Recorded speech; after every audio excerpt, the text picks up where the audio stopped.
Bonsoir, madame. Vous êtes l'un des avocats de Karim Wade et récemment une décision a été prise, un avis a été rendu par un groupe de travail de l'ONU qui a déclaré que sa détention était arbitraire. Sur quel point exactement cette détention est-elle arbitraire selon les Nations Unies? La détention a été déclarée arbitraire par ce groupe de travail des Nations Unies sur le fondement que le procès de M. Karim Wade n'a été ni juste ni équitable.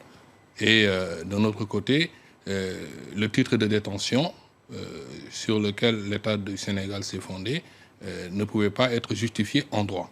Mais ce qui est plus important pour nous, c'est que la détention est arbitraire parce que le procès n'a pas été fait dans les règles de l'art et que M. Karim Wade était manifestement condamné d'avance par l'État du Sénégal dans ce procès éminemment politique. Alors c'est un avis qui a été rendu par un groupe des Nations Unies qui demande d'ailleurs aux autorités sénégalaises de tout faire pour rendre justice à Karim Wade. Est-ce que les choses ont avancé de ce côté-là?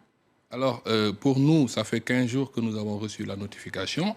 Ce qui nous inquiète, c'est que l'État du Sénégal, de par les textes, l'avait reçu 15 jours avant. De sorte qu'aujourd'hui, ça va faire un mois que l'État du Sénégal a reçu cet avis et nous n'osons pas croire qu'il s'agit d'une défiance vis-à-vis de l'organe onusien et que tôt ou tard, ou dans un avenir très très proche, l'État du Sénégal se rendra à l'évidence qu'il ne peut détenir un de ses citoyens, même s'il a des ambitions présidentielles, de façon arbitraire et en violation flagrante de ses droits fondamentaux. Oui, même s'il a des présidentielles, si vous vous rappelez que Karim Wade a été désigné comme candidat à la présidentielle par son parti, le PDS. Alors, vous avez toujours dénoncé un procès politique qui serait mis en œuvre par le pouvoir au Sénégal. Mais est-ce que justement le fait d'avoir pris le parti, le PDS, mis le parti au service de Karim Wade, est-ce que c'est pas contre-productif pour votre client que finalement le dossier soit mis par votre camp également sur la scène politique en quelque sorte? Est-ce que c'est pas contre-productif pour Karim Wade?